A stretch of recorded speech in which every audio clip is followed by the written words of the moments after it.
everyone, and welcome to the latest edition of What's the Tea. It is our show, our segment, our podcast, our live talk, where we talk about what's going on in Nevada, Nevada's government, and with local Nevadans. I'm Laura Martin. I'm the executive director of Plan Action, and I'm happy to be here today with Assemblywoman Cecelia Gonzalez. And today we are covering the Nevada legislature, the Racial Equity Report Card, which is Plan's legislative report card, and it's our way to hold elected officials like Ms. Gonzalez accountable for their votes and how their votes impact the community. So with no further ado, how are you doing, Assemblywoman, today? I know you all are going without Wi-Fi, I think, for the second day. Hello. Yeah, I saw on the internet actually what happened. I guess apparently some wire was accidentally cut. I don't know. I just know that we were waiting and we were waiting a long time, and then yeah, so that made it very difficult when everything when technology doesn't technology. So we rely on it so much, and yeah, but it looks like it's up and running today, which is good. And we caught some bills from the Senate today, so yeah, we're trucking along. Well, other than the Wi-Fi, how's it going? Because I think it's safe to say you're like a veteran now. This is your third session. It is. I guess I am a veteran, but I also feel like with every new session, you just learn so much of, um, from your past sessions. I think every session, right? Like this session, I think there were a lot of things that went great. That I'm like, dang, if I had this knowledge my first session. So yeah, so I think things are going really great. Um, I forgot what you asked in the first part of your question. Apologies. Just other than, the Oh, broken Wi-Fi, how's it going?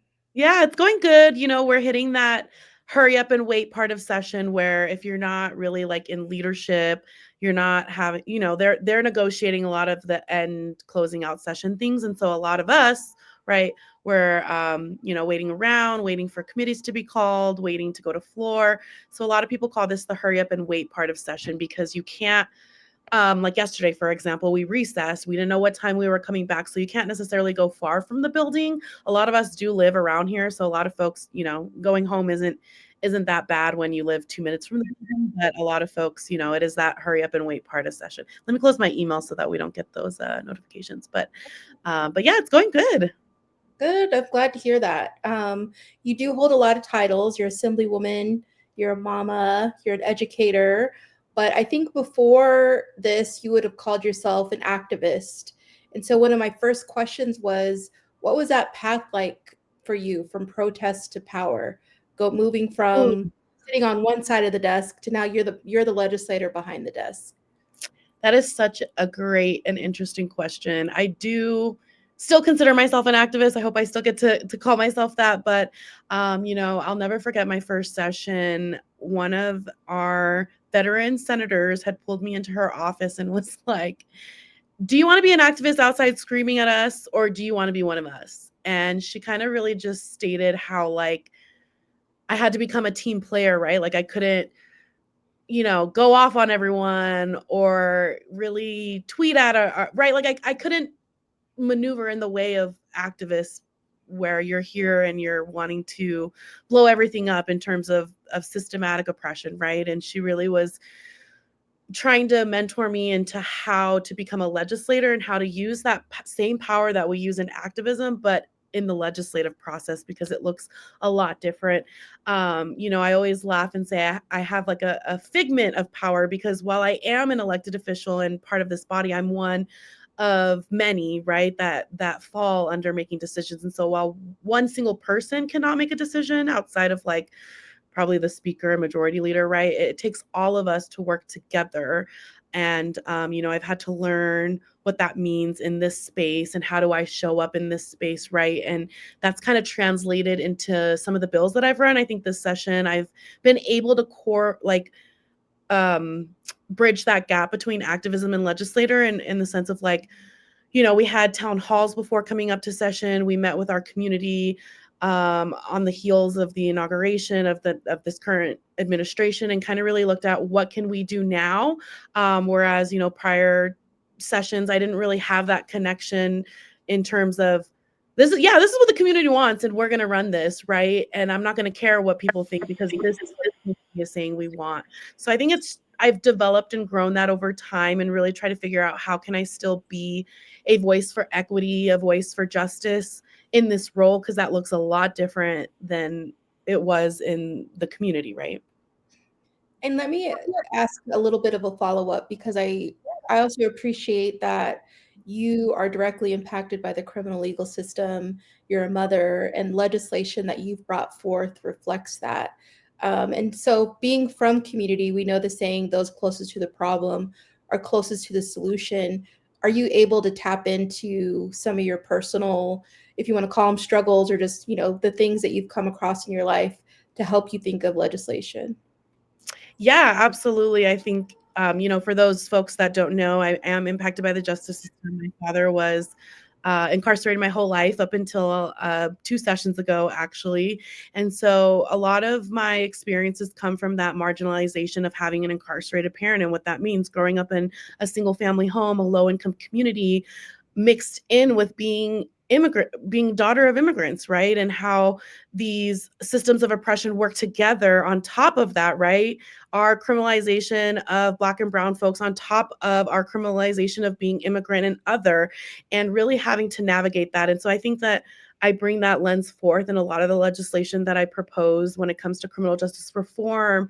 This session, I have a breastfeeding bill that I would have never brought had I never had a baby and gone through a lot of the challenges of being a working breastfeeding mom. And so I think that I try my best to bring these real lived experiences to the legislature. Um, they don't always pass. We don't always get time to have conversations, but they are part of the legislative record. And so, that is just as important as well. Yeah, definitely. So, the Racial Equity Report Card is our legislative report card, and we first put it out in 2009 because we saw the demographics of our state changing and our state becoming more and more diverse and needing the legislature to serve those diverse communities. Now, this last legislative session, you had the most RERC graded bills, and I believe this session you either have the most or close to the most. And so we want to talk about a couple of those bills that we're grading on the report card. The first one is AB 217, which bars ICE immigration customs enforcement from schools and the workplace. And I think also religious institutions, correct? Yeah, I think that's included in the bill. Correct. So Oh, how wait, did sorry, no, so 217 is specific to K-12, and then, I believe it's AJR 9? That's the one that we did the safe spaces on. so that has a lot to do with who was inaugurated a few months ago, correct? Yes. Yes. And so that's one of the bills that we're grading because I believe the stat is like 1 in 5 Nevada kindergartners has a parent who's not a US citizen. We don't want to turn our schools into prisons or places that feel unsafe. And so, can you just tell us where that bill is right now? Did it pass out of your house? Yeah, so AB 217 did pass out of our house with bipartisan support. I thought that was amazing. It speaks volumes to the issues that, regardless of where you are on the aisle, right, people do believe that children should not be exposed to ICE enforcement at their places of learning. In the Senate, it got a hearing. It also got bipartisan support on its because of the rules of the committee. Instead of going to education in the Senate, it went to judiciary. And on the work session, it also received bipartisan support. Right now, we're waiting for it to hit the floor. We are currently having conversations about what that looks like as we are negotiating. The houses are negotiating back and forth as we approach second house passage on Friday, which means that we have to vote on all the bills that are in each other's houses so that they can go back to their houses to be sent over to the governor to sign. So that's currently where we are right now. And, I'm hopeful that it will also have bipartisan support in the Senate as we had in its committee passage. Okay. Another bill related to you and the racial equity report card is AB 140, which is driver authorization cards renewal and extension. Do you want to talk a little bit about why you decided to sponsor that bill? Yeah, so I think, as you mentioned earlier, 1 in 5 Nevada families are impacted or right, we have mixed status families. And so that also means that we represent in the legislature, we're also impacted by having mixed status family members as well. And so I think I just understand, right, at a basic human level, the barriers that people run into, right? Forgetting to renew it, having to go through the process, right? I know somebody who, number one, they didn't know they had a permit. They thought that they actually had their driver's license, and then because it expired, they actually had to go through the whole process again, where they had to take their test, they had to take their driving test to get their license, right? And when we talk about working class families, that is really difficult when you have to choose between taking time off of work.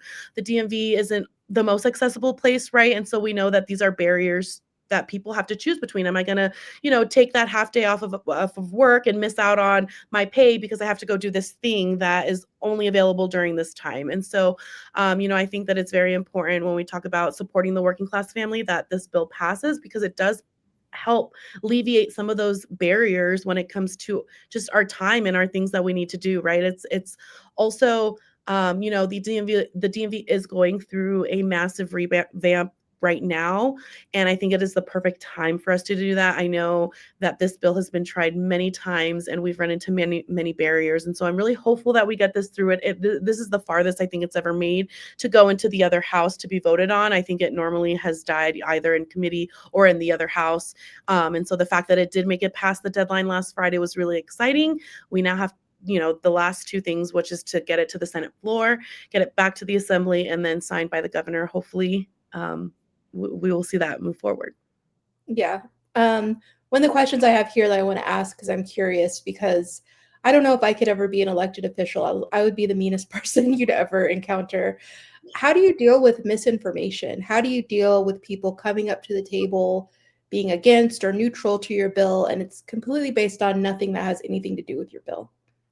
Yeah, I think, I would classify those as microaggressions, but I think, sometimes people just want to be heard. And I think that's one thing that people really love about America is our First Amendment right to say what we want and think, right? And so I think it is a unique balance of allowing people to express themselves, but also correcting that misinformation. I think, in the AB 140 hearing, actually, I think, for me personally, I was very frustrated at the misinformation, and I wasn't, normally, especially in second house, right? It's like you want to get in, you want to get out. We've already passed a lot of the hurdles. All the issues that you have with your bills. The amendments have been made, right? You want to present, get in, get out. But in the second house, in that moment, I was really bothered by some of the misinformation that was being spewed about our immigrant communities, and just the misinformation that really was going on throughout the day. I also had the hearing for AB 217 that day. And so I really just got on the record to kind of correct some of that misinformation. I think there are moments as well. I can think of like the January 6th hearing where folks came to the table and we were like, actually, wait, like that is not correct. And so folks do have those moments where they'll get on the record to correct, right? I think Assemblymember Torres Fawcett's really good at correcting some of the misinformation during testimony. And so I think every legislator has their different way about going about correcting misinformation. I think that as a woman and as a woman of color in this system, it's definitely a microaggression, but also, not everything needs a reaction to. And so I think that sometimes you just have to balance that, like, are you going to address it in this hearing? Are you going to address it in on a public post on social media? Like, how do you address that? It looks different for everyone, but I think that it is definitely a thin line we walk, because again, we're also elected officials. And so we can't always say what we're thinking. We can't always react. We can't always, tell the public you're wrong and this is all the reasons why you're wrong, right? Like, we have to also walk that balance of, we are representing our constituents, and that includes a bunch of people that did not vote for you and think completely different from you as well, right? Yeah, definitely. Yeah. So another bill we want to talk about is AB 420. It's about use of force reporting in the Clark County School District. So obviously we've seen, troubling headlines. We know our friends at the ACLU have had to sue CCSD. We hear from kids not all the time, but we do hear from kids about use of force on their school campuses. Why did you want to bring this bill? Yeah, so I think that this is another bill that is like the intersections of my identity, right? Like, as a Latina and Southeast Asian student going through public schools, right, I often saw what this phenomenon of like the school to prison pipeline looks like, which just talks about these like no what do you call that, zero tolerance policies that impact Black and brown youth, right? That's what really put me into the trajectory of my educational path, is what I'm getting my PhD in. It's what my research is about, and really studied these intersections of these systems of oppression, which is K-12 schooling and our justice system. And so some of the conversations have been happening for a while. We know that it is really difficult to get data from the school districts. You have to file many public records requests. It's just not something that is readily accessible. And then, like you said, I think that over the last couple of years, specifically to that situation, people and families and parents have started asking, well, what do the statistics look like? How often are they using force? And force can mean pepper spray, it can mean using a baton, it can mean putting a student to the ground. And while we have that one specific example of in CCSD, right, there are many examples nationwide of, I can think of one specifically where an officer literally picked up a Black child, a young Black girl, and threw her across the room, right? And so these are kind of just the conversations that we've been happening, and what can we do at the state level. And so when I met with, originally we wanted to, right, in its original conception was to ban the use of that. Through talking with stakeholders and different my colleagues even, right, like we just weren't able to get there and have that conversation. And so I think reporting is one of the first and most important things. Is how often are these things happening? We don't even know the answer to that, right? We have, I think, maybe one or two reports of statistics that were given to the legislature in the last couple of years. And so I'm really excited and hopeful that this bill will also pass, so that we can really just start seeing where some of those patterns may exist, or maybe they don't exist. But again, right now we don't know, right? And so if there is a school that uses pepper spray 42 times in a month, right? Like, these are conversations we need to be happening. What is happening at that school? What is happening to those educators? What is happening to that micro community? And what needs to be addressed? And right now we can't even have those conversations, because a lot of this is school to school, right? Like, you would have to go to that specific school to get this information. I also know one of my colleagues in my program, who's also now a doctor, had to go through some legal challenges and pay a lot of money to get some of this data. And so I think the intent and the goal is for this stuff to be publicly available for students and families, but for us as lawmakers as well. Like, I shouldn't have to FOIA the school district to know what is happening in our schools. So that's kind of the origins of that, and the tensions that have, I think, been accumulating over the last really decade when it comes to just how Black and brown students are treated in schools with use of force. In terms of that bill, what does the opposition say? Like, people who don't support the reporting, or is it one of those bills where you've gotten bipartisan support?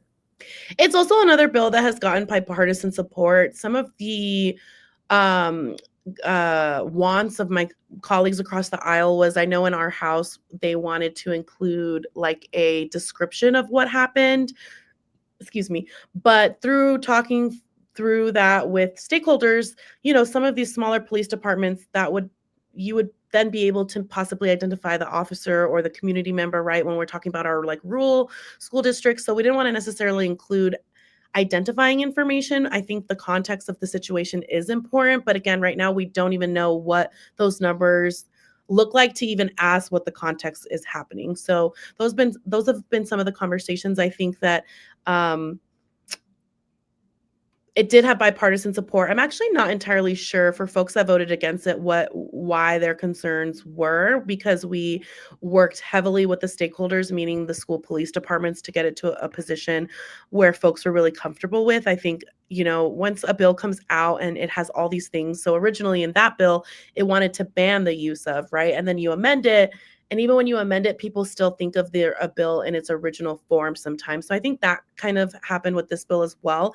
I think with this bill too, in the Assembly, it was also tied to another piece of legislation that was not, it had to do with like elections and voting. And so I think in the hearing, a lot of people weren't really focused on that policy, because they were focused on, how do we have these two topics in one bill? Why? This is, that's what a lot of the testimony was about. And so we were able to separate those two bills when it went over to the Senate. And so that, I believe, is also up. It's going to be up for a floor vote, hopefully before Friday or on Friday. Wow. Well, we have a few more minutes, but I am curious. You have sponsored a lot of great bills, co-sponsored a lot. I'm curious if there's a bill of your colleagues that you wish that had been your idea or wish you had sponsored that. Ooh, that's a good one.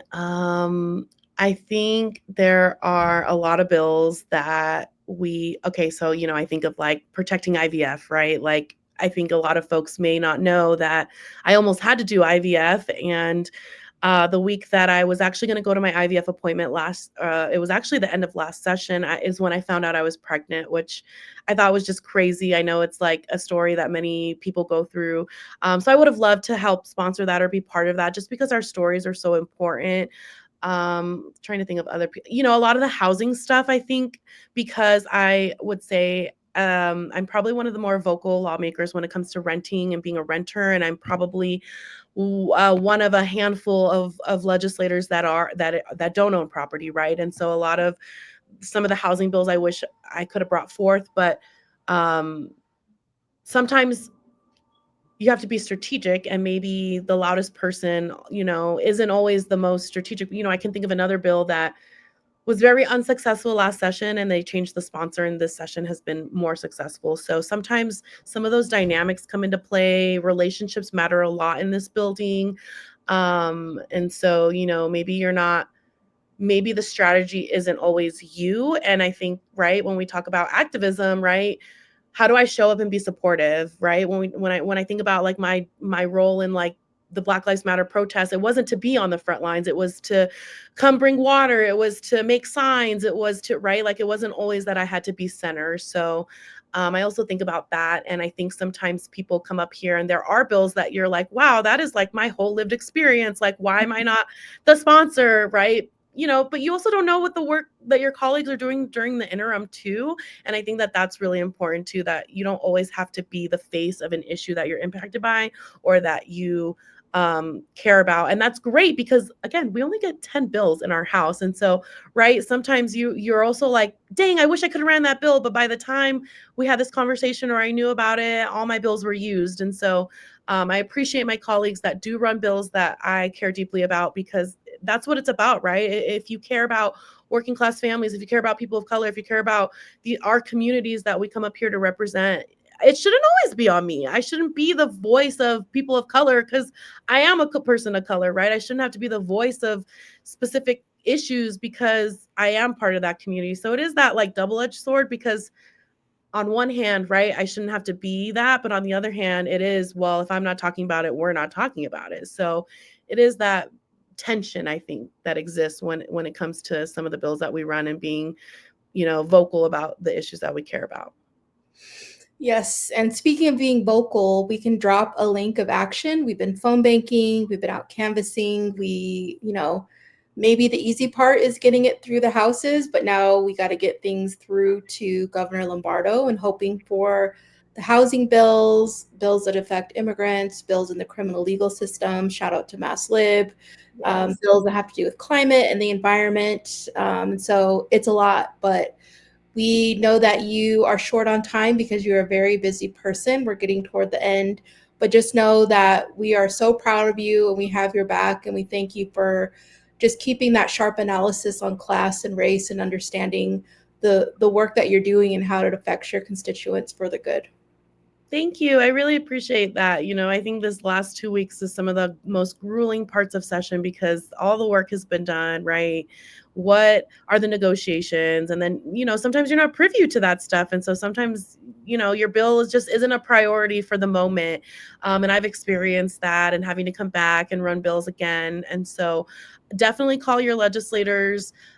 Sometimes people only know about issues because our inboxes get spammed, right? Or you only hear about bills, right? Where you're like, oh my goodness, I've just gotten like 80 emails on AB 101. What is that, right? And so, it does make a difference.